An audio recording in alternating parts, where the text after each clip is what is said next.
जय जय जय प्रिय भारत जनयित्री दिव्यधात्री। जय जय जय प्रिय भारत जनयित्री दिव्यधात्री। जय जय जय सतस।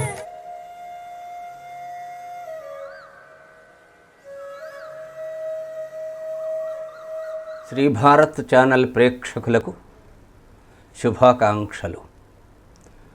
తెలుగు సారస్వతమూర్తులు అన్న సంచికా కార్యక్రమంలో ఈరోజు మనం కథా కల్పనా చతురుడు పింగళి సూరణ గారిని గురించి మనం చెప్పుకుంటున్నాం. పింగళి సూరణ అత్యంత ప్రతిభావంతుడైన కవి.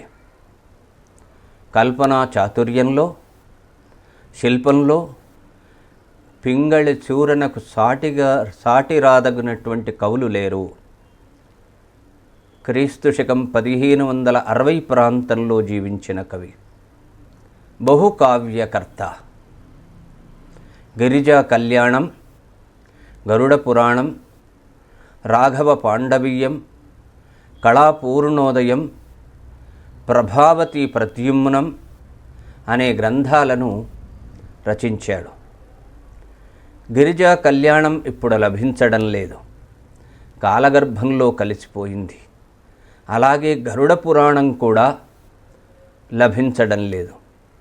సూరణ తాను రచించినట్లు ప్రభావతి ప్రద్యుమ్న కావ్యావతారికలో ఈ పై లిస్ట్ అంతా చెప్పుకున్నాడు. వీరి కావ్యాలలో రాఘవ పాండవీయం, ఇది 4 ఆశ్వాసములు కలిగినటువంటి ద్వ్యర్థి కావ్యము. ద్వ్యర్థి కావ్యము అంటే ద్వ్యర్థి అంటే 2 అర్థములు తెలుపు కావ్యము. దీన్ని ఆకువీటి వెంకటాద్రి ప్రేరణచే విరూపాక్షదేవునికి అంకితం చేశాడు. ఇందులో భారత రామాయణాల కథల కలియిక ఉంది. అనేకార్థక శబ్దమయమైనటువంటి సంస్కృతంలో 2 అర్థములు చెప్పుట సులభం, కానీ తెలుగులో చెప్పడం కష్టసాధ్యం. తెలుగులో 2 అర్థాల పద్యాన్ని చెప్పడం కష్టభూయిష్టమని తానే చెప్పుకుంటూ, 2 అర్థంబుల పద్యమొక్కటియు నిర్మింపంగ శక్యంబుగా కుండున్ తద్గతి కావ్యమిల్ల నగునీ ఊహోజనం చేయదే పాండిత్యంబున అందునం తెలుగు కబ్బంబత్ అద్భుతం మన్రు దక్షుండెవ్వండిల రామభారత కథల్ జోడింపభాషాకృతిన్ అని రాఘవ పాండవీయంలో. ఇందులో 2 కథలను కూర్చడంలో, 2 అర్థాలను కూర్చడంలో పింగళి సూరణ తనకు తానుగా ఏర్పరచుకున్నాడు 6 విధాలైనటువంటి నియమాలను. అవేమిటో ఒక పద్యంలో ఆవిష్కరించాడు. ఆంధ్ర భాషా సంస్కృతాభిభాషాశ్లేష ఒక్కొక్క చోట ఉచిత శబ్దక్లేశ ఒక్కొక్క చోట అర్థశ్లేష ఒక్కొక్క తరిని ముఖ్య గౌణవృత్తి శ్లేష ఘటన ఒక్కొక్క తరి అర్థాన్వయము వేరయగుచునునికి శబ్ద అన్వయ విభేద సంగతి ఒక్కొక్క తరినివి ఒక్కొక్క తరిని 2 3 గూడుటైన సముజ్వలముగాగా నాకు తోచిన గతి పెక్కుపోకలమర అని రామభారత కథల పర్యాయ దృష్టి చూచుతూ సుమతుల కేర్పడగా నాచరింతు అని చెప్పుకున్నాడు. ఈ 6 ఏమిటి అంటే, 1 సంస్కృత భాషాశ్లేష, 2 ఉచిత శబ్దశ్లేష, 3 అర్థశ్లేష, 4 ముఖ్య గౌణవృత్తి శ్లేష, 5 అర్థాన్వయ శ్లేష, 6 శబ్దాన్వయ శ్లేష అని ఈ 6 విధాలైనటువంటి శ్లేషతో 2 అర్థాలను పుట్టించాడు. మచ్చుకు 1-2 పద్యాలు చూద్దాం. ఏను కనికర మరయక పూనితి గాకిట్టి ఎడల పొసుగుని జేయం కానమెకాల నియమ గతిలో నా వేలు మునిగి యుగము దుఃఖించెతుదను ఏనున్ కనికర మరియకపూనితిగా కిట్టి ఎడల బొసగుని నీయంకానమెకాల నియమగతిలో నావీలు మునిగి యుగము దుఃఖించెతుదెన్ అని పద్యంలో తన బాణం వలన క్రిందబడినటువంటి వ్యక్తిని చూచి మొట్టమొదట దశరథుడు, పాండురాజు పై విధంగా విలపించారట. మొదటనేమో దశరథుడు, తర్వాత పాండురాజు. రామాయణార్థంలో చెప్పుకుంటే ఏనుంగు ప్లస్ అని కరము ప్లస్ అరయక ఏనుగనుకొని ముందు వెనుకలు చూడకుండా అని అర్థాన్ని చెప్పుకోవాలి. భారతార్థంలోనైతే ఏనున్ ప్లస్ కనికరము ప్లస్ అరయక అని విరుచుకోవాలి. రాముడు అగస్త్యుణ్ణి చూచినాడు.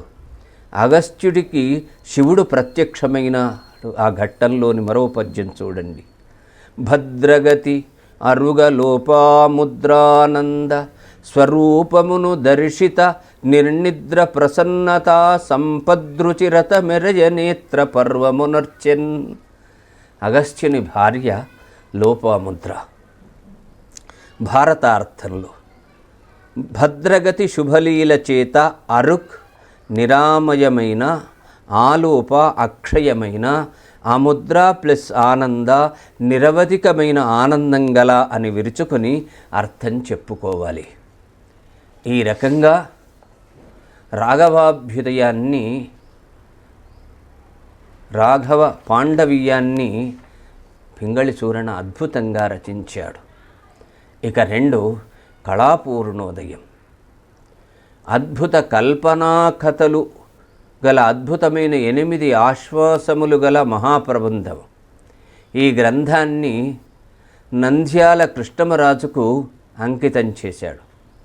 పింగళి సూరణ లాగా పూర్వము కల్పనా కథలను తీసుకొని కావ్యాలు రాసినటువంటి కవులు ఇంతకుముందు లేరు. కళాపూర్ణోదయమును గురించి రామరాజభూషణుడు వసుచరిత్ర పీఠికలో కేవల కల్పనా కథలు కృత్రిమ జాతిరత్నములని బాహాటంగా విమర్శించాడు. పింగళి సూరణ రాఘవ పాండవీయం తర్వాతనే రామరాజభూషణుడు హరిశ్చంద్ర నలోపాఖ్యానం రచించాడని సాహిత్య పరిశోధకులు చెబుతారు. వర్ణనౌచిత్యం, వర్ణనా సార్థక్యము పింగళి సూరణ రచనలో అడుగడుగున కనబడుతుంది. ఇష్టదేవతా స్తుతి వర్ణంలో కూడా కథాగతిని సూచించుతూ సూరణ చెప్పిన పద్యం. అనయము ప్రేమ సంధిలగా హాస్య చతుష్టయ యౌగ్య పద్య చుంబన గణ కాంక్షలో నిగమంబుల పీరిట 4 రూపులందనెరడు భార్య మాట జీవదాటక సృష్టియునర్చువారి జాసనుడు నృసింహ కృష్ణ విభుజాల చిరాజివు చెయుగావుతన్. సూరణ కళాపూర్ణోదయంలో సరస్వతీ చతుర్ముఖుల ప్రణయ కలహ వృత్తాంతాన్ని, సరస్వతీ చతుర్ముఖుల సరసలీలలచే కళాపూర్ణుని కథకు బీజములైనవి. ఈ విషయాన్ని బ్రహ్మ స్వయంగా ఈ రకంగా వివరించాడట. కాంత మువ్విన్నయా కథ ఈ కథయ నాగనందు వాచ్యత తోచినట్టి నామజాతికి క్రియదిక సకల పదార్థ వాక్యార్థాంతరములెవ్వియనియయందు కలయవియందు తత్కథ కంటే భేదంబు పరికింపనునరించబడిసె నిలిపే అనునవి మొదలైన జట్టి భూతార్థంబు క్రియల పట్టున నొరరించుబడయు నిలువున నునివియండిగాగల భవిష్యదర్థ వచనంబులైన క్రియాపదంబులును చుకొనుటయే వాసియుందును తలంపను సుధాంశు విలాస ప్రహాసి వదన. రంభకు తానే అందగత్తెననే గర్వం ఉందట. నారదుడు చేసిన మానవకాంత ప్రశంసకు రంభ అసూయపడినది. విమానాన్ని ఆపి ఆ దివ్యఋషి నెక్కించుకొని వెనుక అతడు పలికినటువంటి మాటకు ఎకసక్కాలాడిందట, వెక్కిరించింది. వదలని ప్రేమ కలిగి ఉండుడని నారదుడు ఆ అప్సరసల జంటను ఆశీర్వదింపగా ఈ రకంగా వేళాకోళం చేసిందట.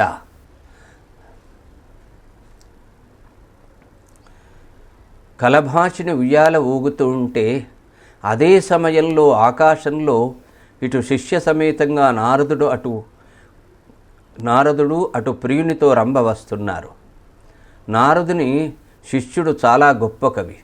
ఒకసారి దండకం ఒకటి చెప్పి కృష్ణుణ్ణి మెప్పించి ఒక మణిహారాన్ని బహుమానంగా పుచ్చుకున్నాడు. అతని పేరు మణికంధరుడు. సానిపాపలు ఉయ్యాలలోగుతుంటే ఆ కవి వర్ణించకుండా ఎలా ఉంటాడు చూడండి. తమిపూదీగల తూగుటుయ్యలల పంతాలాడుచుంతూగు ఆ కుమరున్ ప్రాయపు గబ్బి గుబ్బెతల అంగుల్ చక్కగా జాగి మింటి మొగంబై చనుదెంచు టీవి కనుగొంటే దివ్య మౌనింద్ర నాక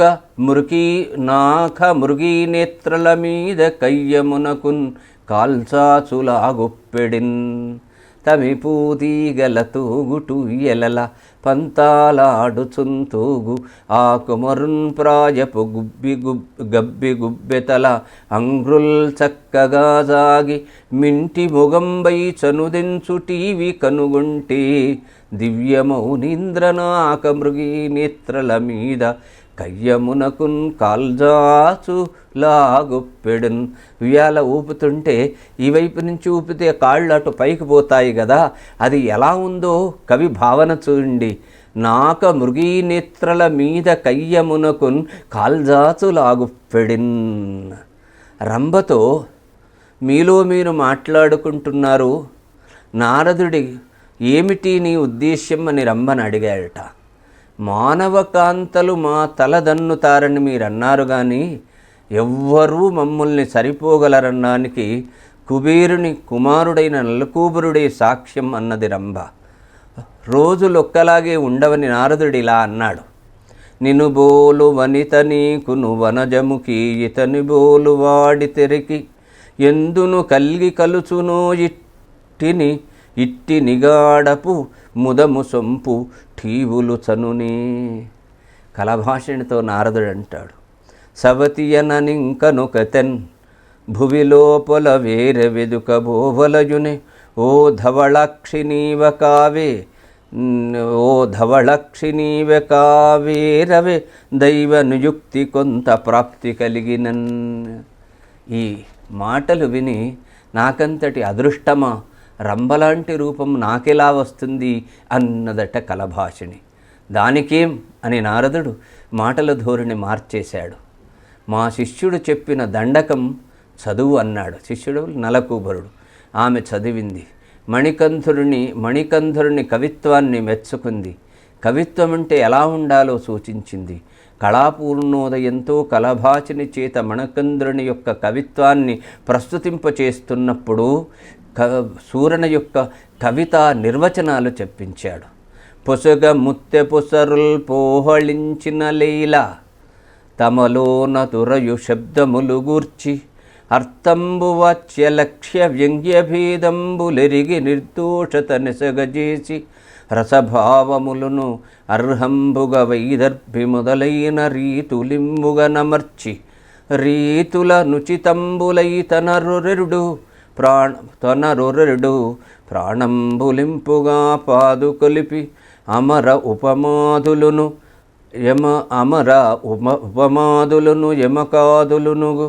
యమకాదులునగు నట్టి అర్థశబ్దాలంక్రియలు ఘటించి కవిత చెప్పంగ నేర్చు సత్కవివరునకు వాంఛితార్థంబులొసగని వారు కలరే. ఈ లక్షణాలన్నీ పింగళి సూరణ గారికి కూడా సరిపోతుంది. పింగళి సూరణ గారిని గురించి లోకానికి చాటిన ఆధునికులు, విమర్శకాగ్రేసరులు కట్టమంచి రామలింగారెడ్డి గారు వారి కవిత్వతత్వ విచారం అన్న గ్రంథంలో సూరణ గారి కవితా ప్రతిభను లోకానికి తెలియచేశారు. ఈ రకంగా కల్పనా కథ తీసుకొని అత్యద్భుతంగా కావ్యాన్ని అందించిన మహానుభావుడు సూరణ. అంతేకాకుండా ధ్వర్తి కావ్యాన్ని కూడా తెలుగు భాషకు సంతరించిన మహాకవి సూరనకు జేజేలు పలుకుతూ మరొక్క భాగంలో మరొక్క కవిని గురించి మనం తెలుసుకునే ప్రయత్నం చేద్దాం. శుభం భూయాత్. స్వస్తి.